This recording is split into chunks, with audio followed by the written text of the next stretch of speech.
this is Chris, and you're watching One Cross Video. Today's going to be a shorter video. I actually had something else planned, but I just decided not to. We'll see if I ever release that one. And I just got a plug. I am rocking a friggin' Serpentera t-shirt, because Serpentera is awesome. Power Rangers is awesome. And also, I'm rocking a One Cross Radio hat, which you can pick up off of my Redbubble page. I'll attach a link in the description. Sorry, just had to quickly plug. And today's shorter video is about censorship, in particular, online censorship. It's I'll say a heady topic, because it ebbs and flows, especially around elections, which... Canada, we just went through one, and not much changed, which it is what it is. Pray for the leaders. Still, I'm not thrilled that the dude is still in, but pray for our leaders. And my joke, just because I'm not a fan of the party, it's just a joke, my libertarian friends. But I saw a lot of people being like, well, nothing changed. That was a waste of money and all that. And fair, maybe. But the BBC lost its one and only seat. So there's a silver lining. Sorry, I just had to get that joke in. Not a fan of that party, but I pray for them. As I pray for every party, as we all should. Because scripturally, we're supposed to pray for our leaders. Did a video on this. But the reason this came up is I've seen the discussion happening online, on Reddit, on Instagram, conversations I've had in person with people, and I just thought, you know what, why not? Let's talk about it. So, one main thing people often cite is like, oh, hey, Twitter, Facebook, YouTube, or whatever, they're more biased against the right. They censor the right more often than they do the left. That's not true. I know it might feel like that, but that's not true. And the reason being, let me see. I've got an article here that addresses it, and there's a number. You can look it up. There's been a number of studies done that show that this isn't the case. But basically, here we go. Here's the thing. Right-wing social media influencers, I'm reading from Politico, which is one of the more unbiased news sites. They're highly rated for the reliability of what they're reporting. And in terms of bias, if there is, it's a slight lean left. So it might not be 100% center, but they are also, the bias isn't huge. We're not talking Fox News or ONN or any of that nonsense, or Vox with their far left lean, or dare I say BuzzFeed. Like your quizzes, not your news. Anyways, so Politico is well rated.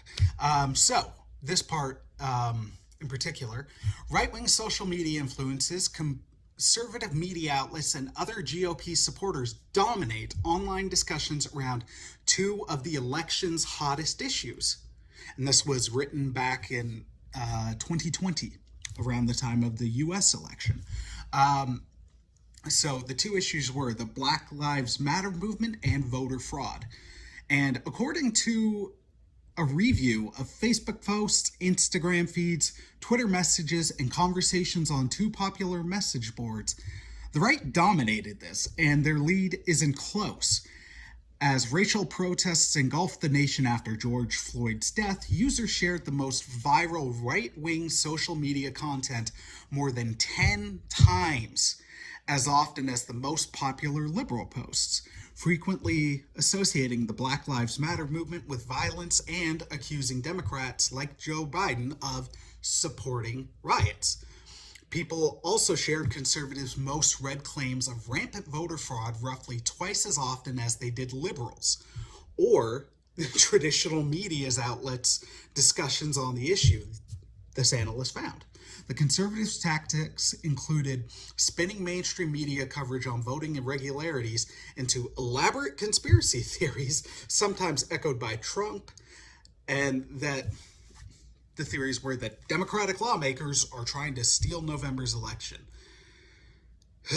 We unfortunately saw firsthand what spreading of misinformation like that can lead to. So, why does it seem like the right is censored more often than the left? Like it said, the viral stuff from the right or the extreme stuff from the right simply gets more eyeballs. It gets a lot more attention. So as these big things get a lot of that attention, Daily Wire, friggin' Shapiro, which, not him as a human being, although I'm sure some find it, but his presentation tone, I can't stand the arrogance. Anyways, the clickbaity stuff like that, yes, you get on the left, but it simply does not spread as much. And it doesn't go as cuckoo bananas. So because stuff like Daily Wire and ONN and Fox News deliberately doing stuff to sensationalize and make it clickbaity, that stuff gets removed and a lot more people see it. So because a lot more people see it, they just simply assume that it's targeted more towards the right. This Politico study shows that's not the case. Numerous other studies have been done. Heck, let me see here. MediaMatters.org has 4 studies showing that this is not the case. But the consistent thing is because the right-leaning pages gain a lot more traction and get a lot more eyeballs, when they're spreading deliberate misinformation or using what is clearly defined as hate language or includes stuff that goes against the guidelines, and we're not just talking about hate speech, we're not just talking about like, oh, this political opinion. Some of the stuff from, say, Fox News, not intentionally, would include stuff that gives out people's personal information. That gets removed right away, and that's wonderful. There's a wider discussion to be had about how much social media has access to our personal information. But homies, we're also to blame for that because we either don't read the bloody guidelines because they're like friggin' this long, and we just want to get to our scrolling and our pictures and our funny videos. But yeah, they do shady stuff, but we sign up for this stuff. And the other thing is, people will say like, well, this violates our freedom of speech. No, it doesn't. And the reason I say that is because this is not a public forum. As much as yes, the wide public uses Instagram, Facebook, Twitter, YouTube. Like, heck, this is going on IGTV, YouTube, my website, and all that. I promote my stuff through Podbean, which goes to Apple, Spotify, and all that. This isn't to plug that, it's to give an example. All of these are private corporations. All of these are not public forums. While they distribute public information, the rules and guidelines are decided by them. And as a private company, they can choose to look at some of the stuff you're putting out there, what it includes, how it's presented, or how it's presented is an issue that they are working on. Thankfully, they just need to get much, much better at it. But the point is, it's private. As much as you're making the information public, the service itself is private. And they can choose, it's their prerogative, what stuff is or isn't allowed. So, are you being censored? Sure. But your freedom of speech is not being violated because freedom of speech currently does not apply. Like, the freedom of speech protections does not apply on services like YouTube, like any social media stuff, because it's a private company owns it. So, like, heck, if one of my videos on IGTV or a podcast got removed or Podbean updated its stuff, because I've talked about things from a Christian perspective. Now, Podbean is not this. They are incredibly unbiased. There's podcasts of every sort. My eyes look crazy right there. Sorry. I'm very tired and anxious. It's getting that energy out. Podbean doesn't do this, but if they ever updated their services to a point where it's like, hey, you can't say this thing, if I still choose to say it, like, yes, that's my freedom of speech, but they are the ones who have it on there. They can enact their borderline creative control, not really, but you get what I mean, content control, and remove it. And that's not restricting my freedom of speech. Because also, freedom of speech does not mean freedom from consequence.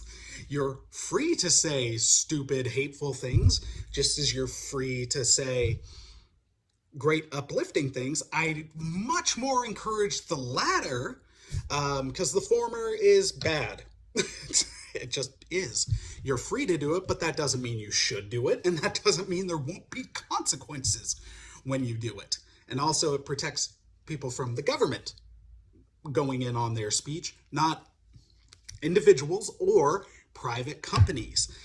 And a lot of the big people who've gotten deplatformed, while they might be on the right, look at the vicious, completely false, antagonistic rhetoric they've been using. Alex Jones being deplatformed makes total sense. Friggin' Donald Trump being deplatformed is only a good thing. Look through his tweets. Well, you can't anymore, thankfully, but people screenshot it. And it was bad. It had a hand in what happened in January. So, there we go. I just wanted to talk about that. Yeah, that's it. If you're feeling you're being censored, you can always try to repeal. A lot of this has to do with how sites do things. And the difficulty is, I kind of talked about it earlier when I said they need to do better, is YouTube is a good example of this. At times when they've gone to an AI algorithm, they're putting in certain keywords and phrases and all that, which indiscriminately will ban content. The stuff on the right might have it in the title more. It might be more clickbaity, although it happens on the left. But heck, there was a lawsuit from, I think, 15 LGBTQ plus content creators on YouTube a couple of years ago because they felt their freedom of speech was being restricted because their videos and channels were shut down and demonetized because the algorithm just saw the stuff. It doesn't catch context. So if the stuff is in the thing, it will ban indiscriminately. And that's also the downside, because other channels talking about it where it's like, hey, look, this is just an informed discussion. It was still there and the AI just removed. So look into how you can put stuff up within the guidelines. And yeah, research. It's just easy and fun. Anyways, all that being said, thank you for watching. I hope you enjoyed. And yeah, you guys rock. Praying for you all. Yeah. God bless, my friends. Peace.